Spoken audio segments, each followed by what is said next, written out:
Greetings, salutations, respect, and love. I am Scott. You are in the Prog Corner, where today I'm going to be talking about the 14th album from America's great prog rock band, Spock's Beard. Yeah, their last album came out in 2018, so it's been like a 7-year hiatus, but the band have been going through all kinds of little permutations and stuff. I don't think they knew what they wanted to do here. In the post-Jimmy Keegan era, they had Nick DiVirgilio play drums on that last album. But here we've got a brand new thing, right? Spock's Beard has kind of been like that band that Neil Morse left behind, and they kind of couldn't quite figure it out. We had 6 albums with Neil, and then he left the band. We had 4 albums with Nick DiVirgilio fronting, and then Ted Leonard took over. So this is the 4th album with Ted Leonard as the lead singer. So you've got Ted Leonard, Alan Morse, of course, Dave Miros on bass. You've got the great Ryo Okamoto on keyboards, and a brand new drummer. We've got another drummer named Nick who can sing the high harmonies. You know, if you're in a rock band, the hardest thing you will ever find, the unicorn, is the drummer who can sing the high harmonies, and we've got one. His name is Nick Potters. He doesn't just sing backup, man. This guy just plays drums like nobody's business. It's pretty awesome. So like I said, this is the 14th album by Spock's Beard, and their first outside of the whole Inside Out realm. This is coming out on Madfish Records, which is part of Snapper. I had heard about this album, so I contacted Ryo, and I'm like, dude, there's a new album out. How are you happy with your new label yet? I was kind of hinting around because I hadn't heard a peep from them.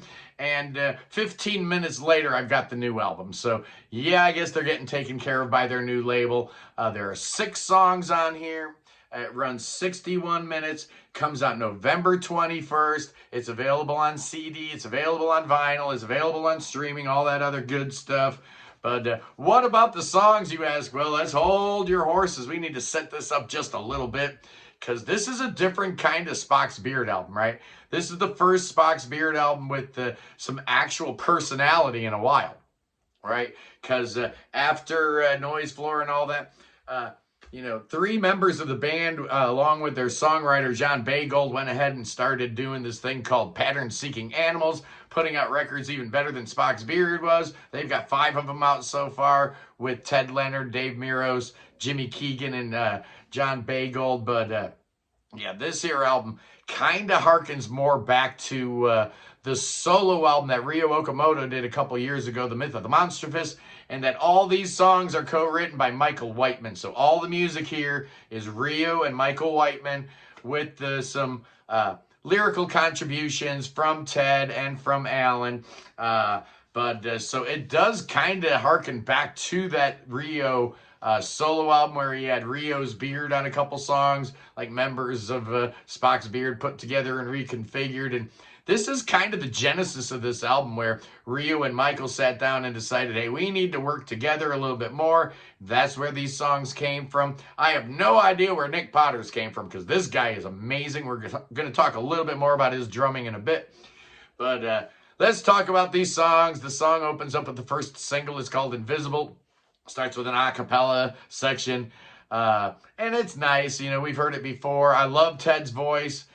This was the perfect song as an opener. It was the perfect song as the first single, but I'm just not digging it as much as I wished I would have.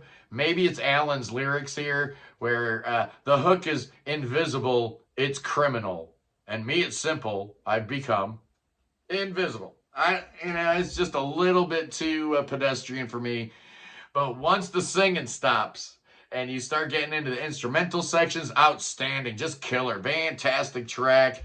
Next song is also 6 minutes long. It's called The Electric Monk, and it kind of lives in the same universe, real up-tempo. This one features Ryo and that Hammond organ right up front. This song goes through some changes also in it. To me, it's just a little bit more enjoyable. I like this track quite a bit. Just leads you right into the 3rd track, which I didn't think we'd see, man. It's called Aforethoughts. So yeah, the Thoughts series continues, because we had the first Thoughts on the second Spock's Beard album, then we had Thoughts Part 2 on on Spock's Beard 5. Neil did Thoughts Part 5 on his solo album Momentum.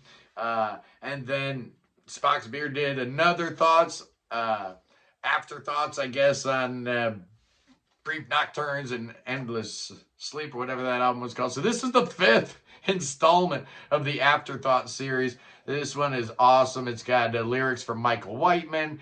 There is no Neil Morse song credit here. I guess there's not enough of the bones of the original piece for him to get a credit there. But of the 5 Thoughts songs, this might be the best one. It goes on all kinds of weird directions and territories. It's like, you know, every version of Spock's Beard needs to, you know, lay down their version of Thoughts. It's kind of like, you know, if you've got a group and you've got a collaborative effort that you're working on, you know, everybody can, you know, log on and edit and change and stuff like that. That's kind of what this Thoughts series has turned into, and it's been a lot of fun watching the whole thing just change and metamorphosize, and really, really great stuff, man. The album's just cooking here. It's just cooking. Next up is a song called St. Jerome in the Wilderness, and no, it's not a Fish song. It sounds like, you know, something Fish might have come up with on one of his early solo albums.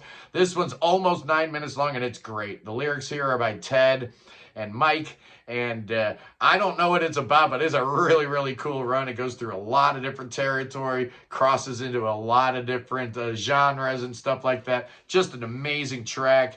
But you guys want to hear about the epic, don't you? Yeah, because there's a 21-minute epic on here. It's the title track, and it's really developed interestingly. I do like how this song is composed. They obviously took their time building this thing.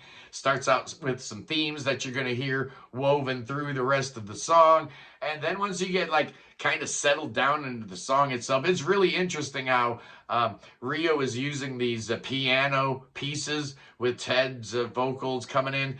And for all the world, it sounds a little bit like the yacht rock gene has crept into Spock's Beard, which makes sense because it crept in with Neil Morse a few years ago with Innocence and Danger, having some Boz Scaggs sounding songs on it. And then that Cosmic Cathedral kind of having some Pablo Cruz sounding stuff on here. Well, here, maybe it's a little more Toto. It's maybe a little more progressive, but just fantastic. I mean, check out some of those replacement chords that Rio's playing in the background when he's playing piano. Just amazing. Then you get these connecting tissues, and then you get into another vocal spot, and then it gets all crazy, and you get into this wild 15/8 section. Just a real heavy-duty riff. Crazy, and then the smoke lifts, and you're in 11/8, right? All of a sudden, all this cut time, right? You 15s and 11s, just showing off, but it sounds amazing. Sounds so great. There's a lot of fusion-y kind of stuff going on here. A lot of Rio improv stuff going on. Just a delicious 21-minute piece. I absolutely adore it. Yeah, those themes come back and it builds, and yeah, it's a 21-minute epic, and it's awesome. But that doesn't end the album, man. You got one more track here. It's an 11-minute song called Next Step, and this is great. It starts out with like a Genesis Tony Banks kind of piano etude intro, and then the song gets building, and you're in like prime time Spock's Beard territory with this track. There's no other band that sounds like this. You know it's Spock's Beard all the way through, and it's fantastic. And it's, you know, kind of like telling, you know, the story of how, you know, this band isn't dead. This is their next step. They do have a future, especially when you've got a good young drummer who knows what he's doing and a direction. You now have a little bit more of an identity, because honestly, if Spock's Beard would have just put out another Spock's Beard album, to me, I would have done nothing but compare it to that Myth of the Monstrous solo album and those Pattern Seeking Animals albums. Luckily, we don't have to, because this thing is its own beast, and it's really, really pleasant, and it's nice to have the mighty Spock's Beard back. So what, pray tell, is my score going to be? Well, Michael Whiteman, obviously the star of the show here from I Am the Manic Whale. Big fan of him and what he puts together. But I'm not a big fan of that opening track, Invisible. I'm going to take a point away. I am. It's just, it's a little cringy. It really, it really is, but the rest of the album is fantastic. So I'm giving this puppy a 9 out of 10. It's fantastic. Pick it up wherever you get your CDs and albums from, whether it's Bandwagon USA or Laser CD or whomever is selling it out there just for kicks in Germany. You know the usual suspects. So go out, run out, and buy that brand new Spock's Beard album and tell them Scott sent you anyway, boys and girls. Tomorrow on the show, I'm going to be getting a little bit meta. I'm going to be talking about does prog rock need to progress to actually be progressive, to be prog? You know, it's quite the dilemma, right? Is the name of the genre holding it back? Do we have too high expectations for a genre that's got the word progressive baked right into it? I don't know. We're going to talk a little bit about that tomorrow.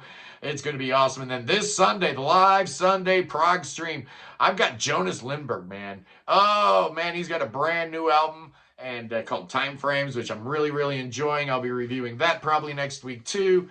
Oh, man, there's so much great music coming out there. I love you guys. Peace in the Middle East, free Tibet, free Ukraine, free your mind, free beer, free Willie. Subscribe to the Prog Corner, and God save the king. Save King Chucky. Oh, man, that boy could use your saving. He's just chilling over there in London, but I say bring him to America where we got better pastors. Oh, yeah, we do. We got better pastors. We got better doctors than pastors. We'll get them all pastored up, get them patched up with thoughts and prayers and healing spells. Oh, yeah, we're going to do all that. And then Billy Bob's going to come over. He's one of them Pentecostals, right? He likes to drink them poisons, right? Oh, not going to get me. You know what else ain't going to get Billy Bob? It's those rattlesnakes. He's got the armor of God on him, and those rattlesnakes ain't gonna touch him. Billy Bob's impervious to the venomous snakes, and so are you. As long as you love Jesus, I love you guys. Peace.